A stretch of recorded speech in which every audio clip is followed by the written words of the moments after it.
ಈ ಅಧ್ಯಾಯದ ಕೊನೆಯ ಪರಿಕಲ್ಪನೆ ಶಿಕ್ಷಣ, ಇಂಗ್ಲಿಷ್ನಲ್ಲಿ ನಾವು ಎಜುಕೇಶನ್ ಅಂತ ಕರಿತೀವಿ. ಇಲ್ಲಿ ಸಮಾಜಶಾಸ್ತ್ರದ ವಿಶಿಷ್ಟ ಅಧ್ಯಯನ ಶಾಖೆಗಳಲ್ಲಿ ಬಹುಮುಖ್ಯವಾಗಿರ್ತಕ್ಕಂಥ ಶಾಖೆ ಶೈಕ್ಷಣಿಕ ಸಮಾಜಶಾಸ್ತ್ರ.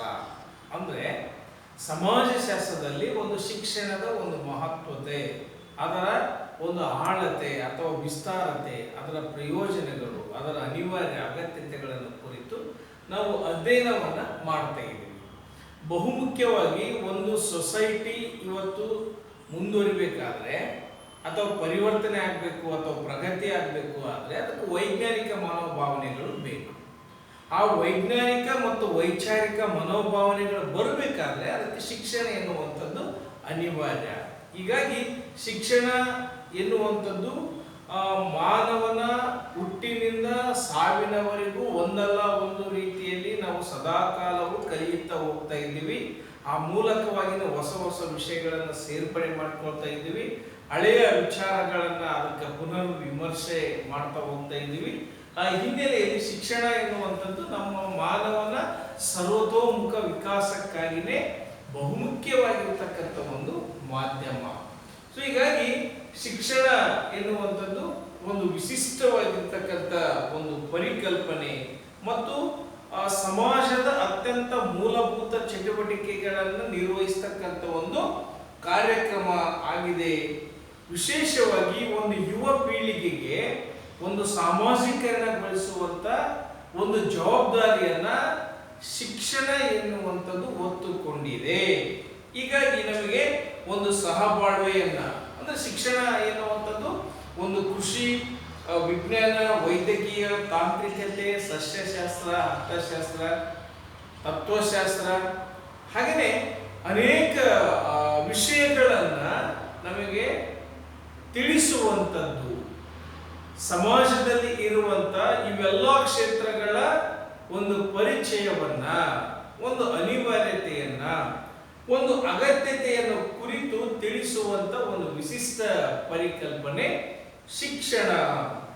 ಹಾಗಾದ್ರೆ ಶಿಕ್ಷಣ ಎನ್ನುವಂತ ಒಂದು ಪದ ಹೇಗೆ ಉತ್ಪತ್ತಿಯಾಗಿದೆ ಅಥವಾ ಶಿಕ್ಷಣದ ಅರ್ಥ ಅಥವಾ ಉತ್ಪತ್ತಿ, ನಿಮಗೆ 2 ಅಂಕದ ಪ್ರಶ್ನೆಯನ್ನು ಕೇಳ್ತಾರೆ.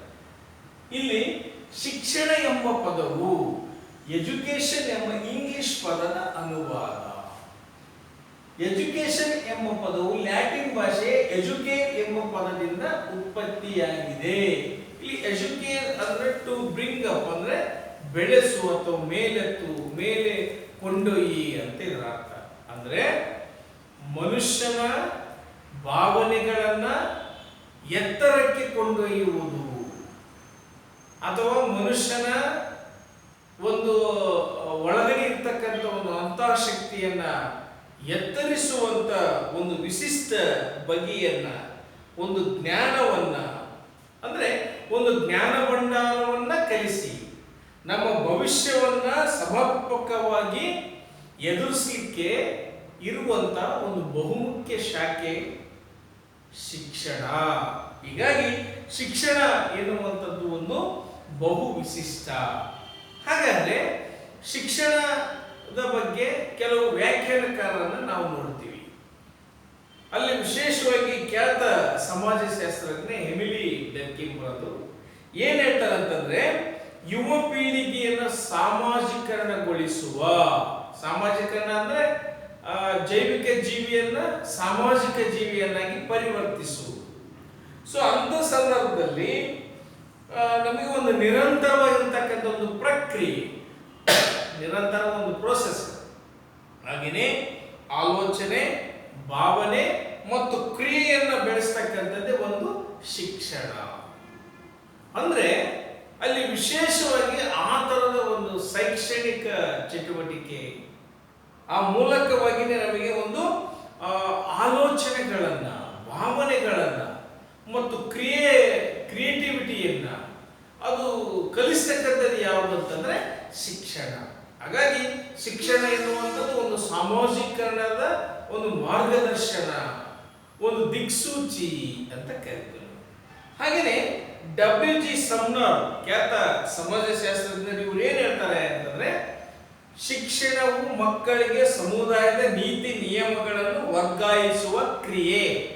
ಅಂದ್ರೆ ನಮ್ಮ ಹಿರಿಯರು ಹಾಕಿಕೊಟ್ಟಿರ್ತಕ್ಕಂಥ ನೀತಿ ನಿಯಮಗಳು ಅಥವಾ ಸಮಾಜದ ಒಂದು ವ್ಯವಸ್ಥೆಯನ್ನ ನಿರಂತರವಾಗಿ ವರ್ಗಾಯಿಸುವ ಆ ಮೂಲಕ ಯಾವ ಅಂಶಗಳು ತಪ್ಪಾಗಿರುತ್ತವೆ, ಯಾವ ಅಂಶಗಳು ಸರಿಯಾಗಿರುತ್ತವೆ ಎನ್ನುವಂಥದ್ದನ್ನ ನಮಗೆ ತಿಳಿ ಹೇಳ್ತಕ್ಕಂಥ, ವಿಶೇಷವಾಗಿ ಆ ತಪ್ಪುಗಳನ್ನ ಅದು ತಿದ್ದುವಂತ ಒಂದು ಪ್ರಯತ್ನ ಮತ್ತು ಸರಿಯಾದ ಕ್ರಮದಲ್ಲಿ ನಾವು ಆಯ್ಕೆಗಳನ್ನ ಮಾಡಿಕೊಂಡಾಗ ಅದಕ್ಕೆ ಒಂದು ಪ್ರೋತ್ಸಾಹವನ್ನ ನೀಡುವಂತ ಒಂದು ಪ್ರಯತ್ನವನ್ನ ಒಂದು ಶಿಕ್ಷಣ ಮಾಡ್ತಾ ಇದೆ ಎನ್ನುವಂಥದ್ದು.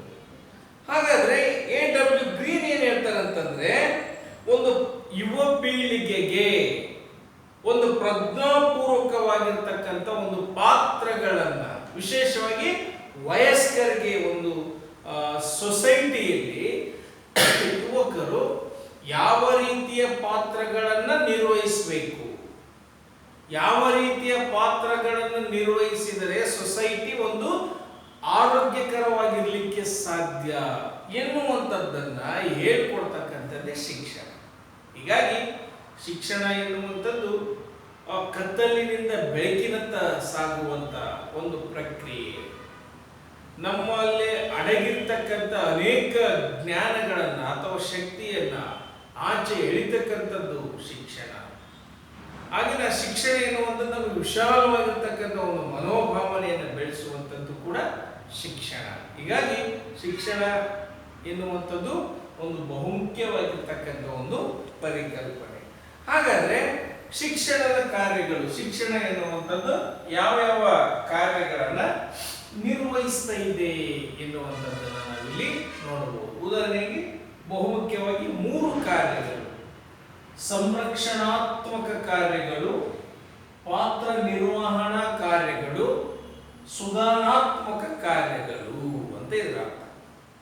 ಸೊ ಹಾಗಾದ್ರೆ ಅಂದ್ರೆ ಮನುಷ್ಯನಿಗೆ ಅಕ್ಷರ ಜ್ಞಾನವನ್ನ ಕಲಿಸುವ ಮೂಲಕ, ತರಬೇತಿಯನ್ನು ಕೊಡುವ ಮೂಲಕ, ಸೈದ್ಧಾಂತಿಕ ವಿಚಾರಧಾರೆಗಳನ್ನು ಹೇಳುವ ಮೂಲಕ, ಸಮಾಜದ ಸ್ಥಿತಿಗತಿಗಳನ್ನ ತಿಳಿಸಿಕೊಟ್ಟು ಭವಿಷ್ಯವನ್ನ ರೂಪಿಸುವಂತ, ಆ ಮೂಲಕ ಪ್ರಶ್ನೆಗಳನ್ನು ಎತ್ತುವಂತ, ಆ ಮೂಲಕ ಒಂದು ಚಾಲನೆ ಯಂತ್ರ ತಂತ್ರ, ಇವತ್ತು ನಾವು ಬದುಕಿನಲ್ಲಿ ಯಂತ್ರ ತಂತ್ರ ವಿಜ್ಞಾನ ಇವೆಲ್ಲವನ್ನೆಲ್ಲ ಬಳಕೆ ಮಾಡ್ತಾ ಇದೀವಲ್ಲ, ಇದಕ್ಕೆ ಪ್ರೇರಣೆ ಯಾವುದು ಅಂತಂದ್ರೆ ಶಿಕ್ಷಣ.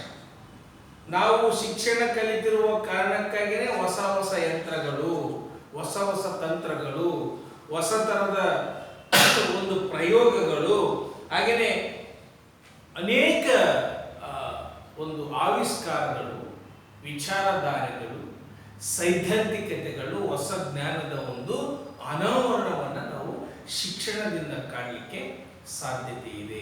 ಹಾಗಾಗಿ ನಾವು ಹಳ್ಳಿಗಾಡಿನ ಸಂದರ್ಭದಲ್ಲಿ ಹೇಳ್ತೀವಿ ನಾವು, ಅಂದ್ರೆ ಸಾಮಾನ್ಯವಾಗಿ ಹೆಬ್ಬೆಟ್ಟು ಒತ್ತುವವರೆಗೆ ಅಥವಾ ಅನಕ್ಷರಸ್ಥರಿಗೆ ಕಡಿಮೆ ಸ್ಥಾನಮಾನಗಳು, ಗೌರವ ಕಡಿಮೆ.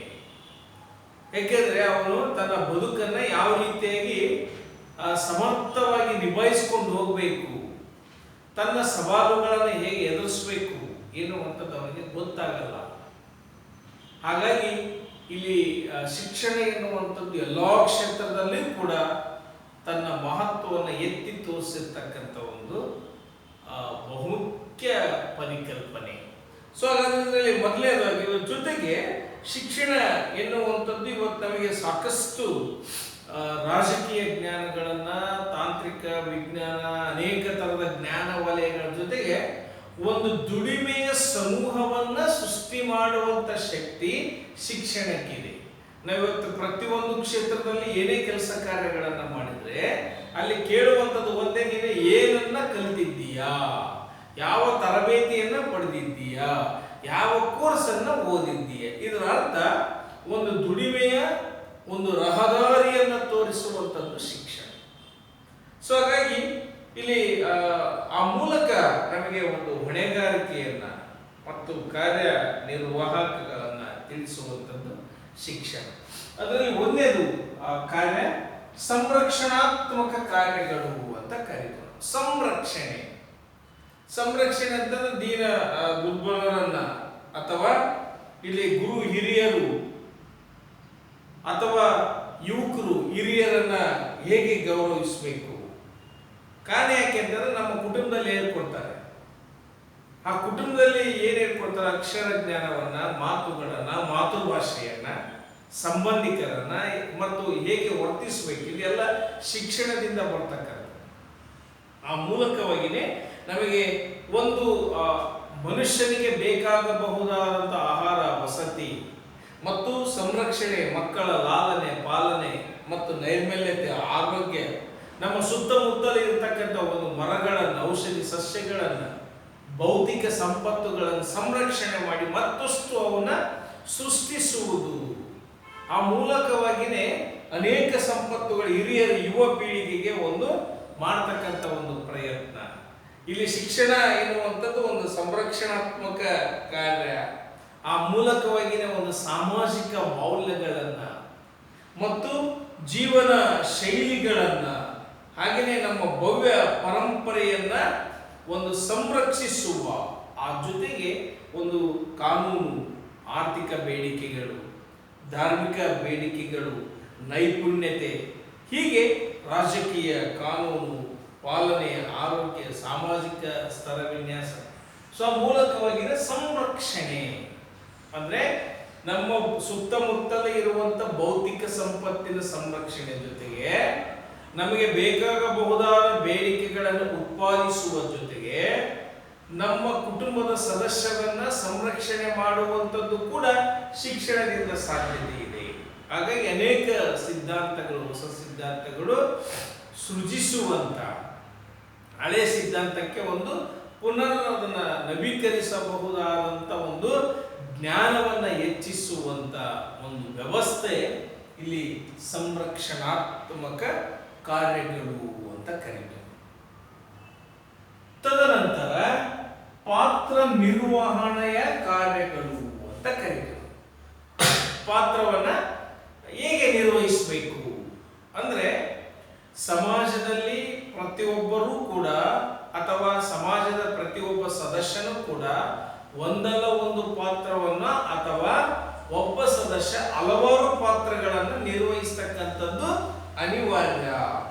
ಹೀಗಾಗಿ ಒಂದು ಕಲೆ, ವಿಜ್ಞಾನ ಮತ್ತು ವಾಣಿಜ್ಯ, ಹಾಗೆಯೇ ಒಂದು ಶಿಕ್ಷಣದಲ್ಲಿ ನಾನು ಒಂದು ಪಡೆದುಕೊಂಡಿರ್ತಕ್ಕಂಥ ಒಂದು ಜ್ಞಾನ, ಒಂದು ತರಬೇತಿ, ಒಂದು ಕೌಶಲ್ಯ, ಆ ಮೂಲಕವಾಗಿ ನಾನು ಮಾಡತಕ್ಕಂಥ ಉದ್ಯೋಗ, ನನ್ನ ಅಂತಸ್ತು, ನನ್ನ ಸ್ಥಾನಮಾನ, ಹಾಗೆಯೇ ಇಲ್ಲಿ ಕೆಳ ಅಂತಸ್ತು, ಮಧ್ಯಮ ಅಂತಸ್ತು ಮತ್ತು ಮೇಲ್ಮುಖದ ಅಂತಸ್ತು, ಹಾಗೆಯೇ ಹೀಗೆ ಇವೆಲ್ಲವೂ ಕೂಡ ಅಂತಸ್ತುಗಳನ್ನ ನೀಡುವಂತ ಸಾಮಾಜಿಕ ಆರ್ಥಿಕ ವ್ಯವಸ್ಥೆಯಲ್ಲಿ ಶಿಕ್ಷಣ ಎನ್ನುವಂಥದ್ದು ಒಂದು ಸ್ಥಾನಮಾನ ಪೂರಕ. ಒಟ್ಟಾರೆಯಾಗಿ ಪಾತ್ರ ನಿರ್ವಹಣೆ, ಪ್ರತಿಯೊಬ್ಬ ಸದಸ್ಯನು ಹಲವಾರು ಪಾತ್ರಗಳನ್ನು ನಿರ್ವಹಿಸಬೇಕು. ಆ ಪಾತ್ರ ನಿರ್ವಹಣೆಯ ಕಾರ್ಯಗಳಲ್ಲಿ ಅಲ್ಲಿ ವೈಜ್ಞಾನಿಕ, ವೈಚಾರಿಕ, ಸಹಾನುಭೂತಿ, ಸ್ವಾತಂತ್ರ್ಯತೆ, ಸಮಾನತೆ, ಭ್ರಾತೃತ್ವದ ಮನೋಭಾವನೆಗಳು ಮತ್ತು ನಮ್ಮ ಮನಸ್ಸಿನ ವಿಚಾರಗಳು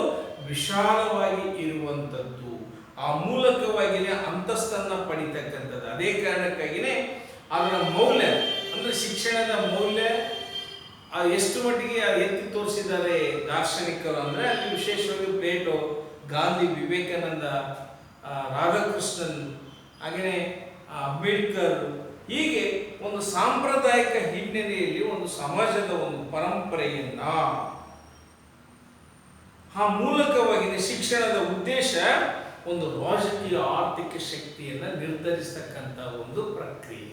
ಇವತ್ತು ಒಬ್ಬ ಮನುಷ್ಯನ ಸಾಮಾಜಿಕ ಅಂತಸ್ತು, ಆರ್ಥಿಕ ಸ್ಥಿತಿಗತಿ ಮತ್ತು ರಾಜಕೀಯ ಸ್ಥಿತಿಗತಿಯನ್ನ ತೋರಿಸಿ ಅಥವಾ ಆ ರೀತಿಯ ಒಂದು ಹಣಿ ಮಾಡಿ ಒಂದು ಭವಿಷ್ಯದ ಒಂದು ಮಾರ್ಗವನ್ನ ಸೂಚಿಸುವಂತ ಒಂದು ವ್ಯಕ್ತಿತ್ವವನ್ನ ಶಿಕ್ಷಣವು ಪಡೆದುಕೊಂಡಿದೆ ಎನ್ನುವಂಥದ್ದು. ಸೊ ಹಾಗಾದ್ರೆ ಸುಧಾರಣಾತ್ಮಕ ಕಾರ್ಯಗಳು, ಸುಧಾರಣೆ ಸಮಾಜದಲ್ಲಿ ಅನೇಕ ತರದ ಕೆಲವು ಮೂಢನಂಬಿಕೆಗಳಿವೆ, ಗೊಡ್ಡು ಸಂಪ್ರದಾಯಗಳಿವೆ, ಅವೈಜ್ಞಾನಿಕವಾಗಿ. ಉದಾಹರಣೆ, ಅರಬೆತ್ತಲೆ, ದೇವದಾಸಿ, ಸತಿಸಾಗಮನ ಪದ್ಧತಿ, ವರದಕ್ಷಿಣೆ, ಹಾಗೆಯೇ ಜೋಹರ್ ಪದ್ಧತಿ, ಕೆಲವು ನಿಯೋಗಗಳು, ಕೆಲವು ಬಹಿಷ್ಕಾರಗಳು, ಇವೆಲ್ಲವೂ ಕೂಡ ಅಮಾನವೀಯವಾದ, ಕೆಲವು ಜನರನ್ನ ಶೋಷಿಸುವ ಮೂಲಕ ಕೆಲವು ಜನರು ಅದರಿಂದ ಸುಖವನ್ನ ಪಡಿತಕ್ಕಂಥ ಒಂದು ಪ್ರಕ್ರಿಯೆ. ಅದೆಷ್ಟು ದಿನಗಳ ಶತಮಾನಗಳವರೆಗೂ ಮೇಲು ವರ್ಗದವರು ಮಾತ್ರ, ಮೇಲ್ಜಾತಿಯವರು ಮಾತ್ರ ಶಿಕ್ಷಣವನ್ನು ಕಲಿಬೇಕು, ಕೆಳಜಾತಿಯವರಿಗೆ ಅದರ ಅಗತ್ಯತೆ ಇಲ್ಲ, ಸೇವೆ ಮಾಡಬೇಕು ಎನ್ನುವಂಥದ್ದು ಶಿಕ್ಷಣ ಇರತಕ್ಕಂಥ ಒಂದು ಮಾಧ್ಯಮವನ್ನು ವಂಚಿಸಿರ್ತಕ್ಕಂಥ ಅನೇಕ ಉದಾಹರಣೆಗಳನ್ನು ನಾವು ಇಲ್ಲಿ ಕಾಣುವಂಥದ್ದು. ಸೊ ಹೀಗೆ ಇಲ್ಲಿ ಸುಧಾರಣೆ ಎನ್ನುವಂಥದ್ದು ಒಂದು ಅಭಿವೃದ್ಧಿ ಮತ್ತು ಪ್ರಗತಿ ಬಹಳಷ್ಟು ಮುಖ್ಯ. ಶಿಕ್ಷಣ ಇಂಥ ಎಲ್ಲ ಸಮಸ್ಯೆಗಳನ್ನು ಹೋಗಲಾಡಿಸಿ ಆ ಜಾಗಕ್ಕೆ ವೈಚಾರಿಕತೆ, ವೈಜ್ಞಾನಿಕತೆ, ಮನುಷ್ಯತ್ವದ ಮೌಲ್ಯಗಳನ್ನ, ಸಾಧನೆಗಳನ್ನ, ಆದರ್ಶ ಗುಣಗಳನ್ನ, ಸಹನೆಯನ್ನ, ಸಹಕಾರವನ್ನ, ಪ್ರೇಮವನ್ನ, ಬಂಧುತ್ವವನ್ನ ಕಲಿಸುವಂತ, ಆ ಮೂಲಕವಾಗಿನೇ ಆ ಶೋಷಣೆ ಮುಕ್ತರನ್ನಾಗಿಸುವಂತ ಒಂದು ಬಹುದೊಡ್ಡ ಕೊಡುಗೆ ನೀಡ್ತಕ್ಕಂಥದ್ದು ಒಂದು ಶಿಕ್ಷಣ. ಹೀಗಾಗಿ ಒಂದು ಶತಶತಮಾನದ ಕಾಲ ತನಕ ಇರ್ತಕ್ಕಂಥ ಒಂದು ಸಂಕೋಲೆಗಳನ್ನು, ಸಾಮಾಜಿಕ ಸಂಕೋಲೆಗಳನ್ನು ಬಿಡಿಸಿ ಎಚ್ಚರಿಸುವಂತ ಒಂದು ವ್ಯವಸ್ಥೆ ಯಾವಕ್ಕಿದೆ ಅಂತಂದ್ರೆ ಒಂದು ಶಿಕ್ಷಣಕ್ಕಿದೆ. ಹೀಗಾಗಿ ಶಿಕ್ಷಣ ಎನ್ನುವಂಥದ್ದು ಸಾಮಾಜಿಕ ಸುಧಾರಣೆಯ ಒಂದು ವಾಹಕವಾಗಿದೆ. ಜೊತೆಗೆ ಒಂದು ಸಾಮಾಜಿಕ ಚಳುವಳಿ ಉಗಮವಾಗಲಿಕ್ಕೂ ಕೂಡ, ಅಂದ್ರೆ ನಮಗೆ ಒಂದು ಅರಿವನ್ನ ಮೂಡಿಸಿ ಆ ಮೂಲಕ ಒಂದು ಚಳುವಳಿಗೆ ಒಂದು ನಾಂದಿಯನ್ನ ಆಡ್ತಕ್ಕಂಥದ್ದು ಕೂಡ ಒಂದು ಶಿಕ್ಷಣ. ಜೊತೆಗೆ ಅಮೆರಿಕದ ಸಮಾಜಶಾಸ್ತ್ರಜ್ಞ ಬೋವಲ್ಸ್ ಮತ್ತು ಗಿಮ್ಟಸ್ ಅಂತಕ್ಕಂಥವ್ರು ಏನ್ ಹೇಳ್ತಾರೆ ಅಂತಂದ್ರೆ, ಇವತ್ತು ಶಿಕ್ಷಣ, ಆಧುನಿಕ ಶಿಕ್ಷಣ ಎನ್ನುವಂಥದ್ದು ಬಹುಮುಖ್ಯವಾಗಿ ಕಾರ್ಮಿಕರನ್ನ ಸೃಷ್ಟಿ ಮಾಡ್ತಕ್ಕಂಥ ಒಂದು ಉದ್ದೇಶವನ್ನ ಒಳಗೊಂಡಿದೆ. ಅಂದ್ರೆ ಕಾರಣ ಯಾಕೆ ಅಂತಂದ್ರೆ, ಇಲ್ಲಿ ಒಂದು ನಿರ್ದಿಷ್ಟವಾದ ಪಠ್ಯವನ್ನು ಕೊಟ್ಟಿರ್ತಾರೆ, ಆ ಪಠ್ಯದಲ್ಲಿ ನಮಗೆ ಪಾಠವನ್ನು ಮಾಡ್ತಾರೆ, ಆ ಪಾಠವನ್ನು ಕೇಳ್ತೀವಿ, ನಾವು ಕಂಠಪಾಠ ಆಗ್ತೀವಿ, ಪಾಸ್ ಆಗ್ತೀವಿ, ಆ ಮೂಲಕವಾಗಿ ತರಬೇತಿ ಪಡಿತೀವಿ, ನೌಕರಿಗೆ ಹೋಗ್ತೀವಿ. ಸೊ ಇಂಥ ಸಂದರ್ಭದಲ್ಲಿ ಸಾಮಾನ್ಯವಾಗಿ ಒಂದು ವ್ಯವಸ್ಥೆ ಏನಿದೆ ನಮಗೆ, ಬೋವೆಲ್ಸ್ ಹೇಳುವ ಪ್ರಕಾರ ಭವಿಷ್ಯದಲ್ಲಿ ಮುಕ್ತತೆ ಇಲ್ಲದ ಮತ್ತು ವೈಚಾರಿಕತೆ ಇಲ್ಲದ ಒಂದು ದುಡಿಮೆಯ ವರ್ಗವನ್ನು ಸೃಷ್ಟಿಸುವ, ಯಾವುದೇ ತರದ ಪ್ರಶ್ನೆಯನ್ನ ಮಾಡದೆ ಅವೈಜ್ಞಾನಿಕ ಮನೋಭಾವನೆಗಳನ್ನು ಒಪ್ಪಿ ಗುಲಾಮಗಿರಿಯ ಗುಣಗಳನ್ನು ಕಲಿಸುವ ಮೂಲಕ ದುಡಿಯುವ ವರ್ಗಗಳನ್ನು ಸೃಷ್ಟಿ ಮಾಡಿ ತನ್ನ ಮೇಲಧಿಕಾರಿ ಅಥವಾ ಉದ್ಯೋಗಪತಿ ಅಂತ ಏನು ಕರಿತೀವಿ ಅವನ ಆದೇಶವನ್ನ ಪಾಲಿಸುವ ವಿನಮ್ರವಾಗಿರ್ತಕ್ಕಂಥ ಒಂದು ಸಮೂಹದ ಸೃಷ್ಟಿಸುವುದೇ ಶಿಕ್ಷಣದ ಉದ್ದೇಶ. ಒಟ್ಟಾರೆಯಾಗಿ ಒಂಥರ ವೈಚಾರಿಕತೆ ಇಲ್ಲದ ಒಂದು ದುಡಿಮೆಯ ವರ್ಗವನ್ನ, ಒಂದು ಗುಲಾಬಿ ತರದ ಗುಣವನ್ನ, ತುಂಬಾ ಒಂದು ನಂಬಿಕೆಯ ಒಂದು ವ್ಯಕ್ತಿಯನ್ನ ಸೃಷ್ಟಿ ಮಾಡ್ತಕ್ಕಂಥದ್ದು ಶಿಕ್ಷಣ. ಮತ್ತಿವತ್ತು ಶಿಕ್ಷಣ ಎನ್ನುವುದು ಮಗ್ ಅಂಡ್ ಜಗ್, ಅಂದ್ರೆ ಒಂದು ಶಿಕ್ಷಕರು ವಿದ್ಯಾರ್ಥಿಗಳ ಖಾಲಿ ಪಾತ್ರೆಗೆ ಜ್ಞಾನ ಅಂತಕ್ಕಂಥ ಒಂದು ಭಂಡಾರವನ್ನ, ಆ ಜ್ಞಾನ ಎನ್ನುವಂಥ ಒಂದು ಭಂಡಾರದ ನೀರನ್ನು ತುಂಬಿಸುತ್ತಾರೆ. ಅಲ್ಲಿ ಸಂವೇದನೆ ಎನ್ನುವಂಥದ್ದು ಇವತ್ತು ಆಗ್ತಾ ಇಲ್ಲ. ಆದರೆ ಒಂದು ಆಂತರಿಕ ತೃಪ್ತಿಗಾಗಿ ಇವತ್ತು ಶಿಕ್ಷಣ ಇಲ್ಲ. ಕೇವಲ ಬಹಳಷ್ಟು ಜನ ಎಲ್ಲರೂ ಕಲಿತಕ್ಕಂಥದ್ದು ಶಿಕ್ಷಣದ ಉದ್ದೇಶ, ನಾನು ಏನಾದರೂ ಮಾಡಿ ಶಿಕ್ಷಣವನ್ನು ಕಲಿತು ತರಬೇತಿಯನ್ನು ಪಡೆದು ಉನ್ನತ ಹುದ್ದೆಗೆ ಹೋಗಬೇಕು, ದುಡಿಮೆಗೆ ಸಾಧನವನ್ನಾಗಿ ಮಾತ್ರ ನಾವು ಇವತ್ತು ಶಿಕ್ಷಣ ಮಾಡ್ಕೊಂಡಿವಿ. ಅಂದ್ರೆ ಒಂದು ಬಾಹ್ಯ ಚಟುವಟಿಕೆ. ಆದರೆ ಆಂತರಿಕ ತೃಪ್ತಿಗಾಗಿ, ಆಂತರಿಕವಾಗಿರ್ತಕ್ಕಂಥ ಒಂದು ಮಾನವೀಯ ಮೌಲ್ಯಗಳನ್ನು ಬೆಳೆಸಲಿಕ್ಕೆ ನಾವು ಇವತ್ತು ಶಿಕ್ಷಣವನ್ನ ಬಳಸಿಕೊಳ್ತಾ ಇಲ್ಲ. ಕಾರಣ ಎಲ್ಲರ ಉದ್ದೇಶ ಕೂಡ ಅದೇ, ಉದ್ಯೋಗವನ್ನ ಹಿಡಿತಕ್ಕಂಥದಕ್ಕಾಗಿ ಒಂದು ಶಿಕ್ಷಣ. ಸೊ ಶಿಕ್ಷಣದ ಎನ್ನುವಂಥದ್ದು ಯಾವ್ಯಾವ ಪ್ರಕಾರಗಳನ್ನು ಒಳಗೊಂಡಿದೆ. ಇಲ್ಲಿ ಶಿಕ್ಷಣ ಎನ್ನುವಂಥದ್ದು ಬಹುಮುಖ್ಯವಾಗಿ ಎರಡು ಪ್ರಕಾರ. ಶಿಕ್ಷಣದ ಪ್ರಕಾರಗಳನ್ನು ಹೆಸರಿಸಿ ಅಂತ 2 ಅಂಕದ ಪ್ರಶ್ನೆಯನ್ನ ನಿಮಗೆ ಕೇಳ್ತಾರೆ. ಅನೌಪಚಾರಿಕ ಶಿಕ್ಷಣ, ಔಪಚಾರಿಕ ಶಿಕ್ಷಣ. ಇಲ್ಲಿ ಅನೌಪಚಾರಿಕ ಶಿಕ್ಷಣ ಅಂದ್ರೆ ಇದು ಒಂದು ಸಾಮಾಜಿಕ ಶಿಕ್ಷಣ ಅಂತ ಕರೀತೀವಿ. ಸಮಾಜದಲ್ಲಿ ದೊರೆಯತಕ್ಕಂಥದ್ದು.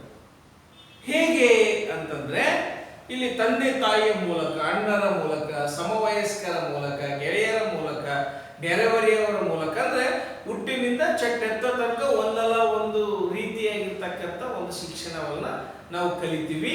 ಈ ಅನೌಪಚಾರಿಕ ಶಿಕ್ಷಣ ಅಂದ್ರೆ ಯಾವುದೇ ತರಹದ ಉದ್ದೇಶವಿಲ್ಲದ, ಯೋಚನೆ ಇಲ್ಲದ, ಸ್ಪಷ್ಟತೆ ಇಲ್ಲದೆ ಇರ್ತಕ್ಕಂಥ ಅಲಿಖಿತ ರೂಪದಲ್ಲಿ ಇರಬಹುದಾದಂತ ಒಂದು ಕಲಿಯುವ ಪ್ರಕ್ರಿಯೆ. ಇದನ್ನ ನಾವು ಅನೌಪಚಾರಿಕ ಅಂದ್ರೆ ಏನನ್ನ, ಈ ಹಿರಿಯರು ಬಿಟ್ಟೋಗಿರ್ತಕ್ಕಂಥ ಆಚಾರ ವಿಚಾರ, ರೂಢಿ ಸಂಪ್ರದಾಯ, ಹಾಗೆಯೇ ಅನೇಕ ವಿಷಯಗಳನ್ನ ನಾವು ತಿಳ್ಕೊಳ್ತೀವಿ. ಇದು ಅನೌಪಚಾರಿಕ. ಅಂದ್ರೆ ಇದಕ್ಕೊಂದು ಸ್ಪಷ್ಟತೆ, ನಿಖರತೆ, ಯೋಜನೆ ಮತ್ತು ಪಠ್ಯ ವಿಷಯಗಳು, ಯಾವುದೇ ತರಹದ ಪರೀಕ್ಷೆಗಳು, ಯಾವುದೇ ತರಹದ ಮೌಲ್ಯಗಳು ಇರೋದಿಲ್ಲ. ಅನೌಪಚಾರಿಕ ಶಿಕ್ಷಣ ಉದ್ದೇಶಪೂರ್ವಕವಾಗಿ, ಯೋಜಿತವಾಗಿ, ಕ್ರಮಬದ್ಧವಾಗಿ, ವ್ಯವಸ್ಥಿತವಾಗಿ ಒಂದು ಲಿಖಿತ ರೂಪದಲ್ಲಿ ಇರ್ತಕ್ಕಂಥ ಒಂದು ಸ್ಪಷ್ಟ ಗುರಿಯನ್ನು ಹೊಂದಿರಬಹುದಾದಂತ ಒಂದು ವ್ಯವಸ್ಥೆಯನ್ನ ಔಪಚಾರಿಕ ಶಿಕ್ಷಣ. ಇಲ್ಲಿ ಪೂರ್ವಯೋಜಿತ, ಉದ್ದೇಶಪೂರ್ವಕ ಮತ್ತು ಸ್ಥಾಪಿತ ನಿಯಮಗಳು. ಸೊ ಇಲ್ಲಿ ಒಂದು ಪಠ್ಯಕ್ರಮವನ್ನ, ಒಂದು ಸಮಯದ ನಿಗದಿಯನ್ನ, ಹಾಗೆಯೇ ಇದರಲ್ಲಿ ಮತ್ತೆ ಪ್ರಾಥಮಿಕ, ಮಾಧ್ಯಮಿಕ ಮತ್ತು ಉನ್ನತ ಶಿಕ್ಷಣ ಅಂತ ಮಾಡ್ತೀವಿ. ಮತ್ತು ಉನ್ನತ ಶಿಕ್ಷಣದಲ್ಲಿ ಹಂತ ಹಂತವಾಗಿ ವಯಸ್ಸಿನ ಆಧಾರದ ಮೇಲೆ ನಾವು ವಾಣಿಜ್ಯ ವಿಷಯಗಳನ್ನ, ಆರ್ಥಿಕ ವಿಷಯಗಳನ್ನ, ವಿಜ್ಞಾನಗಳನ್ನ, ತಂತ್ರಜ್ಞಾನಗಳನ್ನ ಕಲಿಸುವಂಥದ್ದು. ಆ ಮೂಲಕವಾಗಿ ಉನ್ನತ ಶಿಕ್ಷಣಕ್ಕಾಗಿಯೇ ಒಂದು ವಿಶಿಷ್ಟೀಕರಣ, ವಿಶೇಷವಾಗಿರ್ತಕ್ಕಂಥ ಒಂದು ಪರಿಣಿತಿ. ಸೊ ಹೀಗಾಗಿ ಶಿಕ್ಷಣ ಒಂದು ಔಪಚಾರಿಕ ಶಿಕ್ಷಣ ಎನ್ನುವಂಥದ್ದು ಕೂಡ ಒಂದು ವಿಶಿಷ್ಟವಾಗಿರ್ತಕ್ಕಂಥ ಒಂದು ಪರಿಕಲ್ಪನೆಯನ್ನ ಒಳಗೊಂಡಿದೆ ಎನ್ನುವಂಥದ್ದನ್ನು ನಾವಿಲ್ಲಿ ತಿಳ್ಕಬಹುದು. ಹೀಗಾಗಿ ಯಾವುದೇ ಒಂದು ಶಿಕ್ಷಣ ಎನ್ನುವಂಥದ್ದು ಮನುಷ್ಯನ ದಾರಿಯನ್ನು ತೋರಿಸುವಂಥದ್ದು, ಮಾರ್ಗದರ್ಶನವನ್ನು ನೀಡುವಂಥದ್ದು. ನಾನಾಗಲೇ ಹೇಳಿದೆ ಔಪಚಾರಿಕ ಮತ್ತು ಅನೌಪಚಾರಿಕ.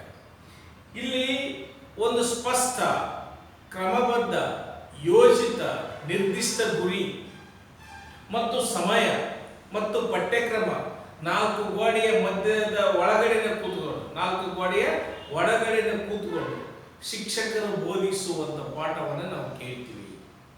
ಅಲ್ಲಿ ಪ್ರಾಥಮಿಕ ಶಾಲೆಯಲ್ಲಿ ಅಲ್ಲಿರ್ತಕ್ಕಂಥ ಒಂದು ಪಠ್ಯಕ್ರಮ, ಒಂದು ಜ್ಞಾನವನ್ನು ವಿಕಾಸಗೊಳಿಸತಕ್ಕಂಥ ಒಂದು ಮಾರ್ಗದರ್ಶಿ ಶಿಕ್ಷಣವನ್ನು, ಮತ್ತು ಪ್ರೌಢ ಹಂತದ ಒಂದು ಶಿಕ್ಷಣ, ಮಾಧ್ಯಮಿಕ ಶಿಕ್ಷಣ ಅಂತ ಕರೀತೀವಿ.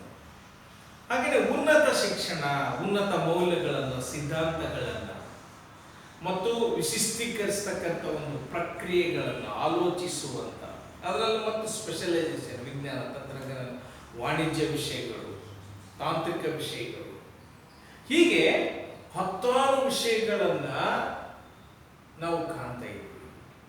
ಮತ್ತು ನಿರ್ದಿಷ್ಟವಾಗಿರ್ತಕ್ಕಂಥವೆಲ್ಲವೂ ಕೂಡ ಒಂದು ಸ್ಪಷ್ಟತೆಯನ್ನು ಇಟ್ಟುಕೊಂಡಿವೆ, ನಿರ್ದಿಷ್ಟವಾಗಿರ್ತಕ್ಕಂಥ ಗುರಿಗಳನ್ನು ಇಟ್ಟುಕೊಂಡಿವೆ. ಆ ಮೂಲಕವಾಗಿಯೇ ಸೊಸೈಟಿಯಲ್ಲಿ ಇರಬಹುದಾದಂಥ ಕೆಲವು ಅಸ್ಪಷ್ಟತೆಗೆ ಒಂದು ತೆರೆಯನ್ನೇ ಎಳಿತಕ್ಕಂಥದ್ದು, ಆ ಮೂಲಕವಾಗಿ ಗೊಂದಲಗಳಿಗೆ ಸಮಸ್ಯೆಯನ್ನು ಹುಡುಕುವಂಥದ್ದು, ಆ ಮೂಲಕವಾಗಿಯೇ ನಮ್ಮ ಬೇಕು, ಬೇಡಿಕೆ ಅಥವಾ ಬಯಕೆಗಳನ್ನ, ಅಗತ್ಯಗಳನ್ನ ಈಡೇರಿಸಿಕೊಳ್ಳುವಂಥದ್ದು. ಹೀಗಾಗಿ ಒಂದು ಶಿಕ್ಷಣ ಎನ್ನುವಂಥದ್ದು ಒಂದು ಉದ್ಯೋಗ ಸೃಷ್ಟಿಸುವ ಜೊತೆಗೆ ಒಂದು ಶಿಸ್ತನ್ನ, ಒಂದು ನೈತಿಕ ಗುಣಗಳನ್ನ, ಯಾವುದು ಸರಿ ಯಾವುದು ತಪ್ಪು, ಮತ್ತು ಆಚಾರ ವಿಚಾರದ ಜೊತೆಗೆ ಪ್ರತಿಯೊಬ್ಬ ಮನುಷ್ಯನಿಗೆ ಒಂದು ಅನೈತಿಕತೆ ಅಂದ್ರೇನು, ಯಾವುದು ತಪ್ಪು, ಹಾಗೆಯೇ ಸಾಮಾಜಿಕ ನ್ಯಾಯ ಎಂದರೇನು, ವೈಜ್ಞಾನಿಕತೆ ಎಂದರೇನು, ವೈಚಾರಿಕತೆ ಎಂದರೇನು, ಸಮತಾ ಮನೋಭಾವ ಎಂದರೇನು, ಮನುಷ್ಯತ್ವದ ಮೌಲ್ಯಗಳು ಎಂದರೇನು, ಅಂತಃಕರಣ ಎಂದರೇನು, ಸಹಕಾರ ಎಂದರೇನು, ಸಹಾನುಭೂತಿ ಎಂದರೇನು, ಪರಸ್ಪರ ಅವಲಂಬಿಯಾಗಿ ಪರಸ್ಪರ ಬದುಕನ್ನು ಹಂಚಿಕೊಳ್ಳುವುದು ಹೇಗೆ ಇತ್ಯಾದಿ ಎಲ್ಲ ವಿಷಯಗಳನ್ನು ತಿಳಿಸ್ತಕ್ಕಂಥದ್ದು ಒಂದು ಶಿಕ್ಷಣ. ಅದಕ್ಕಾಗಿಯೇ ಈ ಶಿಕ್ಷಣ ಎನ್ನುವಂಥದ್ದು ಒಂದು ಸಾಮಾಜಿಕವಾಗಿರ್ತಕ್ಕಂಥ ಒಂದು ಹಿನ್ನೆಲೆಯಲ್ಲಿ ಬರ್ತಕ್ಕಂಥದ್ದು ಅನೌಪಚಾರಿಕದಲ್ಲಿ. ಅಂದರೆ ಪ್ರತಿ ಕ್ಷಣಕ್ಕೂ ಕೂಡ ಮನುಷ್ಯ ಹುಟ್ಟಿನಿಂದ ಚಟ್ಟಿ ಎತ್ತೋ ತನಕ ಪ್ರತಿಯೊಬ್ಬರಿಂದಲೂ ಹೊಸ ಹೊಸ ಹೊಸ ಹೊಸ ವಿಷಯಗಳನ್ನು ಕಲ್ತ್ಕೊಳ್ತಾ ಹೋಗ್ತಾನೆ, ಅದರ ಎಲ್ಲ ಪ್ರಯೋಜನಗಳನ್ನು ಪಡೀತಾನೆ. ಕೆಲವು ಸಲ ಆ ಅನೌಪಚಾರಿಕ ಶಿಕ್ಷಣದಿಂದ ಸಮಾಜದಲ್ಲಿ ಗೊಂದಲಗಳಾಗಬಹುದು, ಅಥವಾ ಅಲ್ಲಿ ಏರುಪೇರುಗಳಾಗಬಹುದು. ಅಂಥದಕ್ಕೆ ಮತ್ತೆ ಆ ತಪ್ಪುಗಳನ್ನು ಸರಿಪಡಿಸಿ ಹೊಸ ಥರದ ಒಂದು ಸ್ಪರ್ಶ, ಹೊಸ ಥರದ ಒಂದು ಜ್ಞಾನವನ್ನು ನೀಡುವಂಥದ್ದು ಶಿಕ್ಷಣ. ಸೊ ಹೀಗಾಗಿ ಶಿಕ್ಷಣ ಮನುಷ್ಯನ ವ್ಯಕ್ತಿತ್ವವನ್ನು ವಿಕಾಸಗೊಳಿಸುವ, ಸರ್ವಾತೋಮುಖ ವಿಕಾಸಕ್ಕಾಗಿ, ಸರ್ವಾಂಗೀಣ ಪ್ರಗತಿಗಾಗಿ, ಮನುಷ್ಯನ ಪರಿವರ್ತನೆಗಾಗಿ, ಸಮಾಜದ ನಿರಂತರತೆಗಾಗಿ, ಸಮಾಜದ ಅನುವರ್ತನೆ ಮುಂದುವರಿಸುವ ಕಾರಣಕ್ಕಾಗಿಯೇ ಅಪವರ್ತತೆಯನ್ನು ಹತ್ತಿಕ್ಕಿ ಸಮಾಜದ ನೀತಿ ನಿಯಮಕ್ಕೆ ಬದ್ಧರಾಗಿ ನಡೆಯುವಂತೆ ತಯಾರು ಮಾಡತಕ್ಕಂಥದ್ದು ಶಿಕ್ಷಣ. ಅದಕ್ಕಾಗಿಯೇ ಸಾಮಾಜೀಕರಣ ಅಂತ ಕರಿತೀವಿ ನಾವು. ಆ ಸಾಮಾಜೀಕರಣಗೊಳಿಸುವಂಥ ಒಂದು ವಿಶಿಷ್ಟವಾಗಿರ್ತಕ್ಕಂಥ ಶಕ್ತಿ ಶಿಕ್ಷಣಕ್ಕಿದೆ.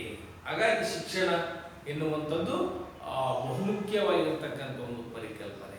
ಹೀಗಾಗಿ ಇದು ಕೊನೆಯ ಅಧ್ಯಾಯ ಆದರೂ ಕೂಡ ಇದರ ಮೇಲೆ ಪ್ರಶ್ನೆ ಕೇಳ್ತಾರೆ, ಶಿಕ್ಷಣ ಎಂದರೇನು ಅಂದರೆ ಮನುಷ್ಯನಲ್ಲಿ ಅಡಗಿರುವ ಅಂತಃಶಕ್ತಿ ಗುಣಗಳನ್ನು ಆಚೆ ತರುವಂಥದ್ದು, ಮಾನವನಿಗೆ ಅಕ್ಷರ ಜ್ಞಾನವನ್ನು ನೀಡುವ ಮೂಲಕ ವೈಚಾರಿಕ ದೃಷ್ಟಿಕೋನವನ್ನ ತಿಳಿಸುವಂಥದ್ದು ಶಿಕ್ಷಣ. ಅಜ್ಞಾನದಿಂದ ಜ್ಞಾನದತ್ತ ಒಯ್ಯುವಂಥದ್ದು ಶಿಕ್ಷಣ. ನಮಗೆ ಜ್ಞಾನಾರ್ಜನೆಯನ್ನು ನೀಡಿ ಪರಿವರ್ತನೆ ಪ್ರಗತಿಯನ್ನು ಸಾಧಿಸುವಂಥದ್ದು ಶಿಕ್ಷಣ. ಹಾಗಾದ್ರೆ ಶಿಕ್ಷಣ ಎಂಬ ಪದದ ಅಂದ್ರೆ ಒಂದು ಉತ್ಪತ್ತಿಯನ್ನು ತಿಳಿಸಿ, ಇದು ನೀವು ಬರಬೇಕು. ನೆಕ್ಸ್ಟ್ ಶಿಕ್ಷಣದ ಕಾರ್ಯಗಳನ್ನು ವಿವರಿಸಿ. 5 ಅಂಕದ ಪ್ರಶ್ನೆ ಕೇಳ್ತಾರೆ. ನೀವು ಇವನ್ನ ಸಂರಕ್ಷಣಾತ್ಮಕ ಕಾರ್ಯಗಳು, ಪಾತ್ರ ನಿರ್ವಹಣೆಯ ಕಾರ್ಯಗಳು, ಸುಧಾರಣಾತ್ಮಕ ಕಾರ್ಯಗಳಂತ ಬರೆದು ನೀವು ವಿವರಿಸಬೇಕಾಗುತ್ತೆ. ನೆಕ್ಸ್ಟ್ ಶಿಕ್ಷಣದ ಪ್ರಕಾರಗಳನ್ನು ವಿವರಿಸಿ ಅಂತ 5 ಅಂಕಕ್ಕೆ ಕೇಳಬಹುದು. ಕೇಳಿದ್ರೆ ಹೆಸರಿಸಿ ಅಂತ 2 ಅಂಕ ಕೇಳ್ತಾನೆ. ಇದು ನಿಮಗೆ ಗೊತ್ತಿರಬೇಕು. ಅನೌಪಚಾರಿಕ ಶಿಕ್ಷಣ ಮತ್ತು ಔಪಚಾರಿಕ ಶಿಕ್ಷಣ.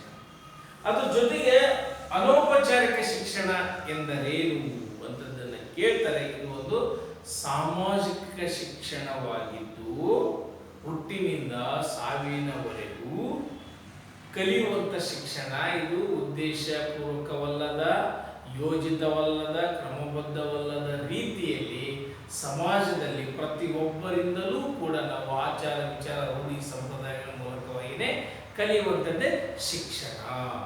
ಔಪಚಾರಿಕ ಇಲ್ಲಿ ಉದ್ದೇಶ ಮತ್ತು ಕ್ರಮಬದ್ಧ, ವ್ಯವಸ್ಥಿತ, ನಿಖರತೆ, ಸ್ಪಷ್ಟತೆಯಿಂದ ಕೂಡಿರ್ತಕ್ಕಂಥ ಒಂದು ನಿರ್ದಿಷ್ಟ ಗುರಿಯನ್ನು ಹೊಂದಿರುವಂಥ ಒಂದು ಶಿಕ್ಷಣವೇ ಔಪಚಾರಿಕ ಶಿಕ್ಷಣ ಅಂತ ನೀವು ಬರೀಬೇಕಾಗುತ್ತೆ. ಹೀಗಾಗಿ ಇಲ್ಲಿಗೆ ಈ ಅಧ್ಯಾಯದ ಕೊನೆಯ ಪರಿಕಲ್ಪನೆ ಮುಗಿತು. ನೆಕ್ಸ್ಟ್ ಮತ್ತೆ ಮುಂದಿನ ಅಧ್ಯಾಯದಲ್ಲಿ ನಾವು ಮತ್ತೆ ಭೇಟಿಯಾಗೋಣ, ಹೊಸ ವಿಷಯಗಳೊಂದಿಗೆ ಚರ್ಚಿಸೋಣ. ಅಲ್ಲಿ ತನಕ ಈ ವಿಷಯವನ್ನು ನೀವು ಪಾಯಿಂಟ್ಸ್ ಮಾಡ್ಕೊಂಡು ಪದೇ ಪದೇ ವಿಡಿಯೋ ಕೇಳುತ್ತಾ ನೀವು ಗಮನಿಸಿದ್ದಾರೆ ಒಳ್ಳೆಯ ಅಂಕಗಳನ್ನು ಪಡೆಯಲಿಕ್ಕೆ ಸಾಧ್ಯತೆ ಇದೆ.